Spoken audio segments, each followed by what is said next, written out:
우리 이 시간 믿음의 고백드림으로 2021년 8월 24일 새벽 기도회를 하나님 앞에 함께 드리겠습니다. 나는 전능하신 아버지 하나님, 천지의 창조주를 믿습니다. 나는 그의 유일하신 아들, 우리 주 예수 그리스도를 믿습니다. 그는 성령으로 잉태되어 동정녀 마리아에게서 나시고 본디오 빌라도에게 고난을 받아 십자가에 못 박혀 죽으시고 장사된 지 사흘 만에 죽은 자 가운데서 다시 살아나셨으며 하늘에 오르시어 전능하신 아버지 하나님 우편에 앉아 계시다가 거기로부터 살아있는 자와 죽은 자를 심판하러 오십니다. 나는 성령을 믿으며 거룩한 공교회와 성도의 교제와 죄를 용서받는 것과 몸의 부활과 영생을 믿습니다. 아멘. 찬송가 267장 우리 함께 찬양하시겠습니다. 267장입니다.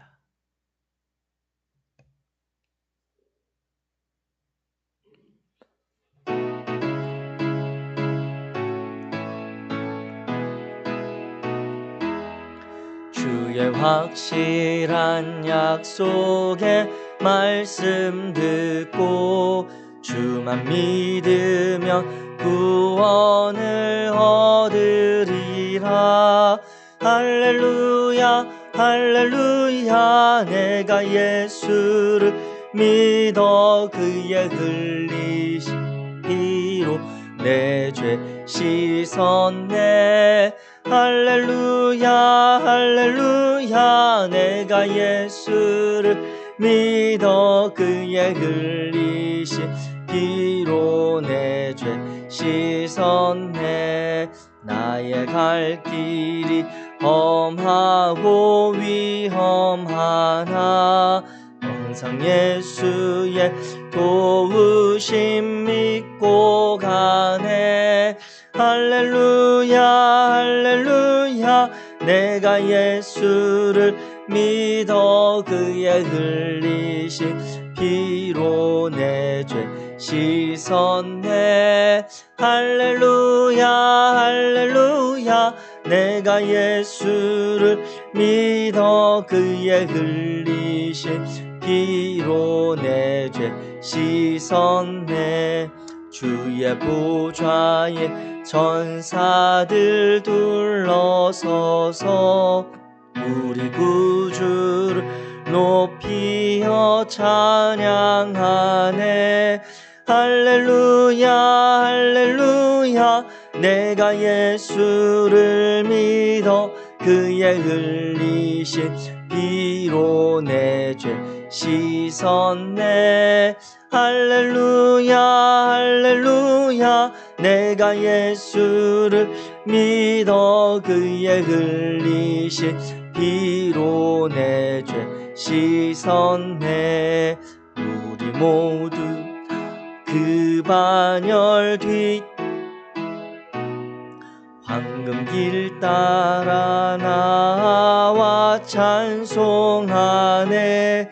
할렐루야 할렐루야. 내가 예수를 믿어 그의 흘리신 피로 내 죄 씻었네. 할렐루야 할렐루야. 내가 예수를 믿어 그의 흘리신 피로 내 죄 씻었네. 우리 모두 다 그 반열 뒤따르며 함께 즐거운 찬송을 부르리라. 할렐루야 할렐루야. 내가 예수를 믿어 그의 흘리신 피로 내 죄 씻었네. 할렐루야 할렐루야. 내가 예수를 믿어 그의 흘리신 피로 내 죄 씻었네. 아멘. 오늘 함께 나누실 하나님의 말씀 신명기 31장입니다. 구약성경 신명기 31장. 제가지 성경으로 구약성경 310페이지 신명기 31장의 말씀을 우리 함께 나누기 원합니다. 우리 신명기 31장 1절부터 29절까지 말씀을 우리 한 목소리로 천천히 같이 읽겠습니다. 시작. 또 모세가 가서 온 이스라엘에게 이 말씀을 전하여 그들에게 이르되 이제 내 나이 120세라 내가 더 이상 출입하지 못하겠고 여호와께서도 내게 이르시기를 너는 이 요단을 건너지 못하리라 하셨느니라. 여호와께서 이미 말씀하신 것과 같이 내 하나님 여호와께서 너보다 먼저 건너가사 이 민족들을 내 앞에서 멸하시고 내가 그 땅을 차지하게 할 것이며 여호수아는 내 앞에서 건너갈지라.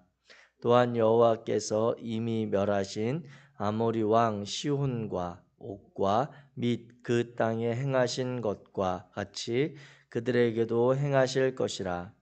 또한 여호와께서 그들을 너희 앞에 넘기시리니 너희는 내가 너희에게 명한 모든 명령대로 그들에게 행할 것이라.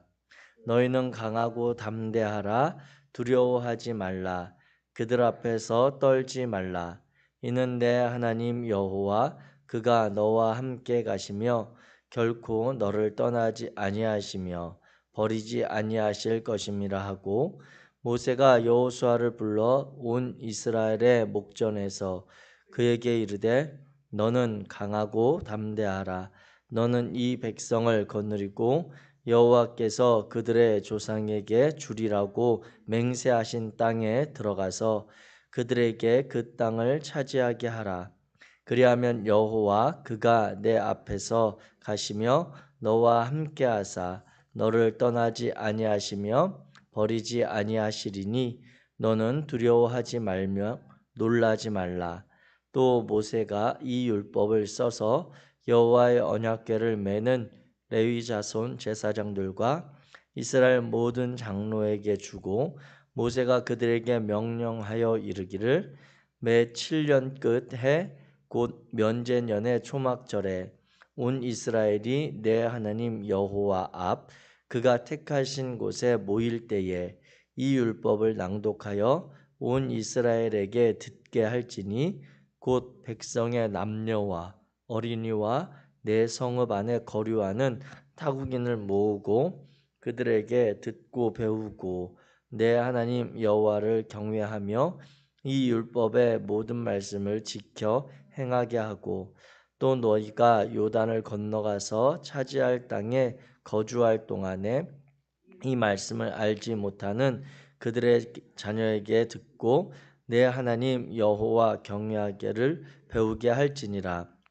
여호와께서 모세에게 이르시되 네가 죽을 기한이 가까이 왔으니 여호수아를 불러서 함께 회막으로 나아오라.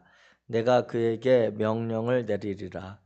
모세와 여호수아가 나아가서 회막에 서니 여호와께서 구름 기둥 가운데에서 장막에 나타나시고 구름 기둥은 장막 문 위에 머물러 있더라. 모세에게 이르시되 너는 내 조상과 함께 누우려니와 이 백성은 그 땅으로 들어가 음란히 그 땅의 이방 신들을 따르며 일어날 것이요 나를 버리고 내가 그들과 맺은 언약을 어길 것이라.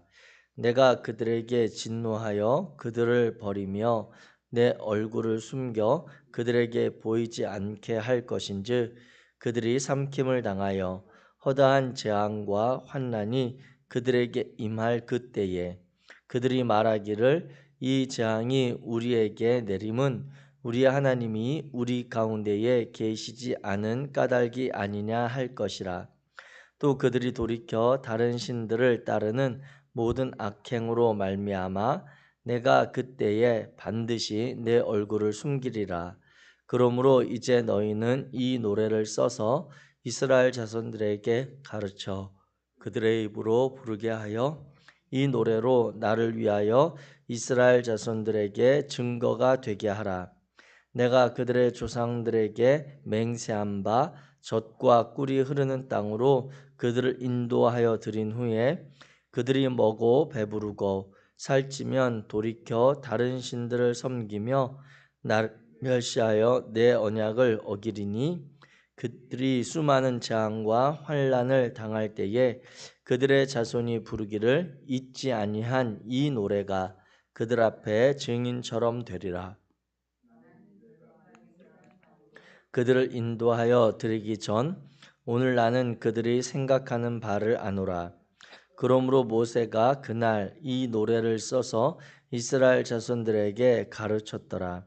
여호와께서 또 눈의 아들 여호수아에게 명령하여 이르시되 너는 이스라엘 자손들을 인도하여 내가 그들에게 맹세한 땅으로 들어가게 하리니 강하고 담대하라. 내가 너와 함께하리라 하시니라. 모세가 이 율법의 말씀을 다 책에 써서 마친 후에 모세가 여호와의 언약궤를 메는 레위 사람에게 명령하여 이르되 이 율법책을 가져다가 너희 하나님 여호와의 궤 곁에 두어 너희에게 증거가 되게 하라. 내가 너희의 반역함과 목이 곧은 것을 아나니 오늘 내가 살아서 너희와 함께 있어도 너희가 여호와를 거역하였거든 하물며 내가 죽은 후의 일이랴. 너희 지파 모든 장로와 관리들을 내 앞에 모으라. 내가 이 말씀을 그들의 귀에 들려주고 그들에게 하늘과 땅을 증거로 삼으리라. 내가 알거니와 내가 죽은 후에 너희가 스스로 부패하여 내가 너희에게 명령한 길을 떠나 여호와의 목전에 악을 행하여 너희의 손으로 하는 일로 그를 경노하게 하므로 너희가 후일에 재앙을 당하리라 하니라. 아멘. 아멘. 오늘 신명기 31장 1절부터 29절의 말씀을 우리가 함께 읽었습니다. 신명기 31장에 30절 한 절이 더 있지만 이 30절의 말씀은 내일 이제 32장의 모세의 노래와 같이 연결해서 우리가 살펴보면 더 좋을 것 같아서 29절까지만 오늘 함께 읽고 그 말씀을 나누고자 합니다. 우리가 신명기서의 이제 전반적인 그런 내용이 이제 거의 마무리되어가는 그러한 때에 이르렀습니다. 신명기서가 34장까지 있으니까 이제 오늘 31장을 나누면 앞으로 3일의 말씀이 더 남아 있는데요.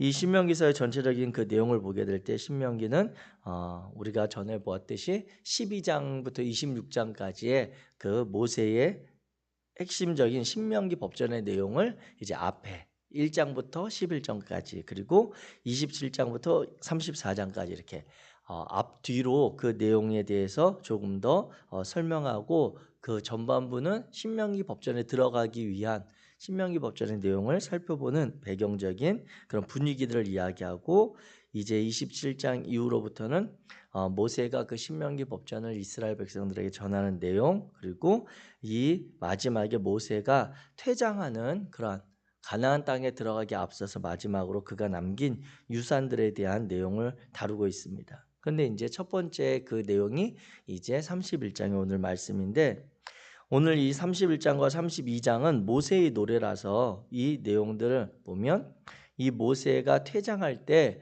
이스라엘 공동체가 이제 가나안 땅에 들어간 이후에 맞이하게 될 그런 가장 당면한 사건 맞이하게 될 그러한 문제점에 대해서 이야기하고 있습니다. 그 두 가지 문제는 무엇이냐면 첫 번째 모세는 이스라엘 백성들도 이제 알게 되겠지만 그 가나안 땅에 들어갈 수 없는 것이죠. 민수기의 사건을 보게 되면 르비딤 마사에서 그가 하나님의 거룩하심을 드러내지 않고 그의 분노와 혈기를 드러냈던 그 모습을 통해 하나님께서 모세에게 그는 가나안 땅에 들어갈 수 없다라고 하는 것을 말씀하셨고 결과적으로 모세가 이제 가나안 땅에 함께 가지 못하게 될 때 맞이하게 될 누가 그러면 이 이스라엘 백성들을 이끌 것인가라고 하는 그런 지도자에 대한 문제를 당면하게 되고 또 모세가 항상 하나님의 말씀을 중간에서 전해주고 대언했을 때 그 모세가 사라짐으로 인해서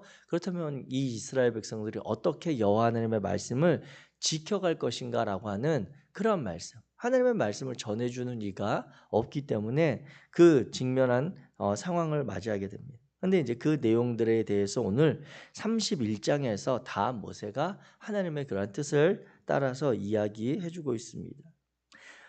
누가 이스라엘 백성을 이끌 것인가라고 하는 내용은 오늘 본문 1절부터 8절에 나타나는 후계자로 이제 여호수아를 세우라고 하는 하나님의 말씀이 있는 것이죠. 그리고 어떻게 하나님의 가르침을 그러면 우리들이 이스라엘 백성들이 그 가나안 땅에서 지켜갈 수 있습니까? 라고 하는 것에 대해서는 하나님께서 그 이후에 나타나는 9절부터 13절의 말씀을 통해 이제 율법을 성문화된, 즉 이 하나님께서 모세를 통해 말씀하셨던 것을 기록으로 남길 것에 대해서 말씀을 하고 있습니다.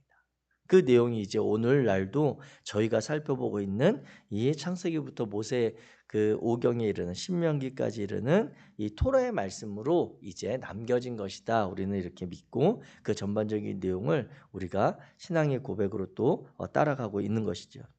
이와 같이 모세가 퇴장하면서 맞이하게 될 그 상황 가운데 이 상황 가운데 이 31장의 말씀을 읽다 보면 이 31장에서 왜 하나님께서 이스라엘 백성들의 출애굽 광야 시절까지는 모세를 사용하고 왜 그 가나안 땅에서 그러면 여호수아를 선택했는지를 우리는 보게 됩니다. 그 내용에 있어서 31장 2절에 보면 모세 스스로도 이렇게 이야기할 때 이제 내 나이 120세라 내가 더 이상 출입하지 못하겠고 여호와께서도 내게 이르시기를 너는 이 요단을 건너지 못하리라 이렇게 말씀하셨다고 스스로 이야기합니다. 하나님께서 이미 모세에 대해서 그와 같이 요단 서편의 땅 건너갈 땅에 대해서 이르지 못할 것을 말씀하셨고 모세 스스로도 자신의 육체적인 또 신체적인 그러한 한계에 대해서 고백하는 인정하는 내용을 전하고 있다라고 하는 것이죠. 그런데 그 모세와 이 여호수아를 비교해서 보게 되면 모세가 당연히 왜 이 가나안 땅에서 지도자가 되지 못했는지, 물론 그의 성품과 그의 이전의 행적들을 보면 그가 지속적으로 이스라엘 백성들을 이끌어가기에 합당하고 충분한 영역이 있음에도 불구하고 그를 자연스럽게 하나님께서 역사의 뒤편으로 퇴장시키는 사건을 맞이하게 되는데, 그것은 모세의 그런 육체적인 그러한 나이뿐만 아니라 그는 출애굽 과정 가운데 가장 합당한 지도자였다라고 하는 것입니다. 모세의 일생을 우리가 크게 보통 나눌 때 이렇게 3단계로 나누잖아요. 애굽에서 왕자로 지내던 40년, 그리고 애굽에서 그 살인 사건의 그러한 용의자로 되면서 피신했던 미디안 광야에서 보냈던 40년의 그런 목자 세월, 그리고 출애굽 지도자로서의 40년의 그러한 세월을 이렇게 3구분으로 나눠서 그를 보게 되는데, 그는 왕자로서 거쳤던 그러한 지혜와 그리고 지도자로서의 면모와 그리고 미디안에서 목자로 보냈던 그 세월의 경험을 통해 출애굽 과정에 있어서 이스라엘 백성들이 가나안 땅을 향해 가는 그 광야길을 거쳐가는 지도자로서 가장 합당하게 준비되어졌던 인물입니다. 출애굽의 그 애굽 밖을 벗어나봤던 경험이 있었던 인물이었고, 그 가운데 광야길에서 그 양을 친다라고 하는 것이 얼마나 힘겨운 그러한 삶인지, 저와 여러분은 실제로 그런 양을 목자로서 쳐본 적이 없지만 그 목자의 삶에 대해서 기록된 내용이나 그러한 자료들을 보면 양같이 말을 안 듣는 동물들이 없다라고 하는 것이죠. 예. 그래서 고집세기도 하고 자신의 그 목전에 있는 것들만 주목하며 집중하며 그런 살아가는 대표적인 동물이 바로 양이기 때문에 광야에서 양을 친 경험이 있는 모세가 그 목이 곧은 하나님 앞에 끊임없이 이렇게 반역하려고 하고 하나님의 뜻을 거스르려고 왔던 이스라엘 백성들을 광야에서 인도하는 데는 가장 최적의 지도자였다라고 하는 것입니다. 반면에 여호수아는 어떻습니까? 여호수아는 출애굽 1세대이긴 하지만 그는 이 모세의 그러한 지도력 아래서 아말렉과의 전쟁을 경험해봤던 그러한 지도자입니다. 그리고 가나안 땅에서 이제 들어가서 그곳에 있는 일곱 부족들과 수많은 전쟁을 치러서 그 땅을 차지해야 했고, 그리고 그 과정 가운데 자신의 힘과 능력을 의지하기보다 하나님을 신뢰하며 전쟁을 해야 하는 그러한 과정들에 대해서 모세의 그늘 아래서 잘 훈련받았던 지도자라고 하는 것이죠. 이와 같이 하나님께서 그 이스라엘 백성들 가운데 지도자를 세워 가실 때 그들의 삶에서 경험되어진 다양한 경험들과 하나님께서 그 개개인들에게 허락하셨던 은사와 재능들을 잘 활용하셔서 하나님이 이스라엘 백성들을 이끌어 가셨다라고 하는 것입니다. 이와 같은 면들을 우리가 고백하게 될 때 보면서 말씀을 통해 보면서 하나님께서 우리 각자에게 주신 그러한 삶의 달란트들, 은사와 재능들을 지혜롭게 사용하는 것, 하나님의 뜻에 맞게 사용하는 것이 무엇보다 중요한 것을 다시 한번 발견하게 됩니다. 모든 사람들이 추구하는 그러한 삶의 목적과 목표가 아니라 하나님께서 우리에게 주신 달란트를 가지고 하나님의 뜻에 맞게 우리 이웃과 우리의 형제된 이들, 우리가 함께 살아가는 이들을 어떻게 돌보고 그들에게 맡겨진 그러한 역할을 감당할 것인가를 고민하는, 그래서 누군가의 우리가 그들을 이끌어가는 지도자로서가 아니라 그들과 함께 살아가는, 때로는 지도자를 따라가는 팔로워로서도 우리 자신들이 가진 달란트와 은사와 재능이 있다면 그것을 잘 사용하고 선용할 책임이 있는 것입니다. 더 나아가서 오늘 이후에 드러나는 율법이 전수되어져야 될 다음 세대들에 대한 그런 말씀과 연결해서 볼 때도 우리가 오늘 이 시대 가운데 우리 사회 속에서 살아가는 청소년들과 청년들이 하나님께서 그들 각자에게 주신 달란트와 은사들, 하나님께서 그들의 삶에 정해놓은 그러한 목적과 목표는 아니지만 그들을 향해 하나님께서 가지고 계신 삶의 그러한 방향과 기대들이 있는데 그것들에 대한 고민, 그러한 삶에 대한 진지한 성찰보다는 세상 사람들이 모두 가는 그 길을 향해서 끊임없이 영끌하며 비투로 살아가는 그러한 것에 쫓아가지 못하면 안 될 것 같은 불안을 느끼는 우리 다음 세대들에게 우리 어른들이, 우리 기성세대들이, 믿음의 선배된 우리들이 어떠한 그들에게 자꾸 말씀의 의미와 하나님을 믿는 신앙을 전해야 할 것인지를 다시 고민하게 되어집니다. 이와 같이 믿음이 개성되는 모세와 여호수아의 그러한 면들과 그리고 오늘 9절부터 13절에 나타나는 율법을 하나님께서 왜 기록하라고 하셨는지의 내용을 살펴보면 우리의 그러한 신앙의 모습들을 다시 한번 점검해 보게 됩니다. 하나님께서 이스라엘 백성들을 향해서 그리고 모세에게 율법을 이제 전체적으로 기록으로 남길 것을 말씀하시고 그 율법을 언약궤 안에 하나님께서 주신 그 십계명과 함께 보관하라고 하는 그 말씀을 주시는데 그 율법을 기록한 이후에 오늘 본문에 보게 되면 매 7년 끝, 즉 곧 면제년의 초막절에는 온 이스라엘이 하나님 여호와 앞에서 그 하나님께서 택하신 곳에 모여서 그 율법을 낭독하고 또 그 율법을 듣게 하라고 하는 말씀을 주십니다. 이것은 무엇입니까? 이것이 이들의 일상에 있어서 매일같이 매일 그냥 우리가 아침에 일어나고 하루 세끼 밥 먹고 살아가는 그런 삶과 다른 상징적인 그러한 행동들, 차별되고 구별된 모습들이 이스라엘 백성들에게 요청하는 그러한 하나님의 말씀입니다. 이 말씀을 정확하게 우리가 생각해 본다면 하나님께서는 이스라엘 백성들에게 매 7년 끝 그 면제년의 초막절이라고 했지만 이것은 한 번이 아니라 지속적이고 반복적으로 그 주기를 생각하면서 행하라고 하는 율법의 낭독이고 그 율법을 듣게 하는 시간이죠. 또한 그 이후에 대상들이 나타나고 있는데 12절부터 보게 되면 그가 백성의 남녀와 어린이와 내 성읍 안에 거류하는 타국인들까지 그리고 너희가 만나서 건너가서 차지할 땅에 거주할 동안에 이 말씀을 알지 못하는 그들의 자녀에게까지 이 말씀의 경외함을 배우도록 하라고 하는 것입니다. 이러한 일들이 일어날 때 가만히 우리가 상상을 해보면 6년 동안에 그러한 초막절을 지내는 동안에는 이러한 사건이 없다가 7년째가 되면 갑자기 이스라엘 백성들이 부모된 이들이 어린 아이들까지 다 데리고 우리가 여호와 하나님의 말씀을 듣고 낭독하는 그러한 시간을 갖게 될 때 그 분위기는 가만히 생각해 보면 의아심이 일어나고 갑자기 올해는 왜 이러지? 라고 하는 의구심이 드는 것입니다. 그리고 그 다음에 8년째가 만약에 되었을 때 또 예년과 똑같이 하다가 그 또 7년째가 되어서 돌아오면 반복적으로 다시 왜 또 올해는 이렇게 읽지? 라고 하는 마음이 자연스럽게 그들 안에 물음으로 생겨나게 하는 것이죠.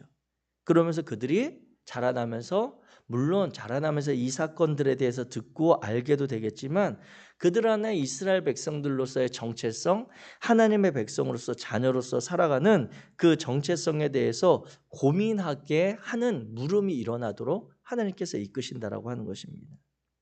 오늘 우리 한국교회를 살아가는 우리 성도님들과 저와 여러분들의 가정, 믿음의 가정 안에서 신앙이 정말 우리 자녀들에게 하나님을 향한 믿음의 고백이 신앙이 잘 전수되기를 바라는 마음이 우리 안에 있습니다. 그런데 우리가 기억해야 할 것은 그 하나님을 향한 믿음의 고백, 신앙의 전수가 우리들이 주일에 교회에 가는 것, 그 예배에 참석하는 것 말고 다른 어떤 방식으로 우리 자녀들에게 그 하나님을 믿고 따르는 그러한 자녀로서의 삶을 하나님의 은혜를 누리며 살아가는 그 그리스도인으로서의 삶을 보이고 있는가라고 하는 그러한 물음이 필요한 것입니다. 그것이 단순히 어느 날 아버지가 어머니가 우리 다 같이 모여서 오늘부터 가정 예배 드리자 이러한 것들이 아니라 오늘부터 우리 다 같이 큐티하자라고 해서 다 온 가족이 모여야 되는 그러한 의식적이고 종교적인 것이 아니라 우리 자녀들 안에 우리 부모들의 모습을 보았을 때 다른 부모들과 다른 삶의 방식들, 그런 다른 부모들과 다른 어떠한 신앙적인 가치들이 그들 안에 궁금함과 물음으로 그들 안에서 일어나고 있는가라고 하는 것입니다. 제 개인적인 경험입니다만 제가 저희 어머니를 생각해 볼 때 우리 어머니가 저에게 가르쳐 주시고 이끌어 주신 삶의 모든 것이 다 저희 어머니와 부모님으로부터 배운 것이기는 맞는데 그 가운데 저에게 기억나는 사건이 에피소드가 하나가 있습니다. 어느 날 저희 어머니께서 과일을 사오셨습니다. 근데 과일을 사오셔서 그 과일을 꺼내놓고 분리하시는 거예요. 분리하시는데 그중에 조금 더 좋은 거, 보기 좋은 거, 그리고 먹음직스러운 것들과 약간 상한 거, 기스난 거, 상처난 이런 것들을 분리하세요. 그런데 오히려 그 분리를 다 하신 이후에 이 좋은 것, 보기에 좋고 먹음직스러운 먼저 손이 갈 만한 그런 것들을 다시 담으시더니 그걸 가지고 옆집에 갖다 주시는 거예요. 그러면서 어머니한테 아니 엄마 좋은 걸 우리 왜 옆집에 갖다 주냐고 라고 하는 그러한 질문을 들었을 때 저희 어머니께서 하신 이야기는 원래 좋은 건 남들한테 먼저 주는 거야 라고 하는 그런 이야기를 해주셨는데 그때 당시에 저희 어머니가 교회를 다니셨었는지 왜냐하면 저희 어머니가 신앙생활을 저보다 늦게 하셨기 때문에 교회를 다니셨었는지 아니었는지 기억은 모르지만 어머니가 그때 이렇게 보여주셨던 행동과 그 제 물음에 대한 그 답이 아직도 살아가면서 저에게는 이렇게 기억에 남아 있습니다. 이것이 단순히 그러한 부모로서 어쩌면 인생의 선배로서 아니면 그 부모로부터 배웠던 그냥 살아가는 삶의 방식일 수도 있지만 이웃을 대하는 그런 방식일 수도 있지만 오늘 제가 이 말씀을 접하며 기억하는 것은 우리 그리스도인 된 부모들에게 우리 자녀들이 우리 부모들의 신앙생활을 하는 모습, 그리스도인을 살아가는 뒷모습을 보면서 왜 다른 부모들과 우리 부모님은 저렇게 다르지? 라고 하는 그런 자연스러운 궁금증, 의문점들이 일어나고 있는 우리의 삶이 있는가라고 하는 것을 돌아보게 한다라고 하는 것입니다. 베드로전서 3장에 보게 되면 이러한 이야기가 있습니다. 베드로 사도가 이야기하기를 그러나 의를 위하여 고난을 받으면 복이 있는 자니 그들이 두려워하는 것을 두려워하지 말며 근심하지 말고 너희 마음에 그리스도를 주로 삼아 거룩하게 하고 너희 속에 있는 소망에 관한 이유를 묻는 자에게는 대답할 것을 항상 준비하되 온유와 두려움으로 하고 선한 양심을 가지라. 이는 그리스도 안에 있는 너희의 선행을 욕하는 자들로 그 비방하는 일에 부끄러움을 당하게 하려 함이라. 선을 행함으로 고난받는 것이 하나님의 뜻일진데 악을 행함으로 고난받는 것보다 나으니라. 이 베드로 사도가 베드로전서에 그리스도인의 일상적인 삶에 대해서 권면하는 그런 말씀 중에 이 말씀이 있는데 이들을 보면 그리스도인들의 삶의 방식들, 모습들을 통해 다른 이들이 보고 너희들의 삶에 대해서, 우리들의 삶에 대해서 궁금함과 왜 다른 방식으로 살아가는지, 왜 세상 사람들이 다 가는 길로 가지 않고 오히려 미련해 보이고 답답한 그러한 삶을 살려고 하는지, 이 코로나 시대 가운데 왜 교회가 다른 이들에 대해서 더 불안함과 그러한 일들에 대해서 자제하고 그리스도를 향한 믿음과 하나님을 섬기는 그러한 예배의 모습을 새롭게 갱신하고 이렇게 온라인으로 모여서 예배해야 되는지 고민하게 하는 그러한 지점이 있다라고 하는 것입니다. 모세를 통해 하나님께서 너희가 여호와 하나님의 말씀과 그 뜻을 잊지 않고 지켜가기 위해서 율법을 기록하라고 하셨던 그 말씀이 있다면, 오늘 우리 시대에 하나님의 그러한 마음은 우리의 삶으로 기록된 하나님의 말씀이 다른 이들에게 읽혀질 것을 요청하고 있습니다. 사랑하는 성도 여러분, 특별히 모세가 이제 하나님의 그 뜻을 따라 역사의 뒤편으로 퇴장하면서 마지막으로 그들에게 남겼던 하나님을 말씀을 지켜가는 삶의 방식, 그리고 그들에게 새롭게 말씀을 이끌어갈 지도자를 세워가는 이 말씀을 읽으며 오늘 우리들이 정말 우리 자녀들에게, 우리 다음 세대들에게 이 신앙의 공동체를 통해서 어떠한 하나님에 대해서 그들에게 전해줄 것인지, 우리 부모된 이들이 믿고 따르며 신앙을 고백했던 그 신실하신 하나님은 어떠한 하나님이셨는지 우리가 삶으로 기록되어 그들에게 전할 수 있는 복된 성도들이 되시기를, 그러한 새날 되시기를 주님의 이름으로 축복합니다. 기도하겠습니다. 사랑의 하나님, 감사합니다. 하나님께서 이 시간 신명기 31장의 말씀을 통해 오늘 우리에게 깨닫게 하시는 마음을 붙듭니다. 거룩하신 하나님, 우리가 이 시대를 살아가며 하나님의 말씀을 어떻게 지켜 살아가고 그 말씀을 어떻게 우리 다음 세대들에게, 우리 이웃들에게 그 하나님을 보일 수 있는지 고민할 수 있도록 도와주옵소서. 세상 사람들로부터 걱정과 근심으로 나타나는 그러한 우리의 믿음이 아니라 그들로부터 경외함과 그들로부터 존귀함과 그들로부터 멸시받지 않는 그러한 신앙의 존귀함을 보일 수 있는 거룩한 삶을 우리에게 허락하여 주옵소서. 불편하고 어색하고 때로는 부담스러운 삶의 모습일지라도 주의 말씀을 따라 신실하신 하나님을 신뢰하며 우리가 이 시간을 함께 인내할 수 있도록 도와주옵소서. 하나님께서 우리를 통해 오늘도 예수 그리스도의 복음을 전하게 하시고 드러나게 하실 줄 믿으며 우리 주 예수 그리스도의 이름으로 기도하였습니다. 하늘에 계신 우리 아버지여, 이름이 거룩히 여김을 받으시오며 나라가 임하시오며 뜻이 하늘에서 이루어진 것 같이 땅에서도 이루어지이다. 오늘 우리에게 일용할 양식을 주시옵고 우리가 우리에게 죄 지은 자를 사하여 준 것 같이 우리 죄를 사하여 주시옵고 우리를 시험에 들게 하지 마시옵고 다만 악에서 구하시옵소서. 나라와 권세와 영광이 아버지께 영원히 있사옵나이다. 아멘.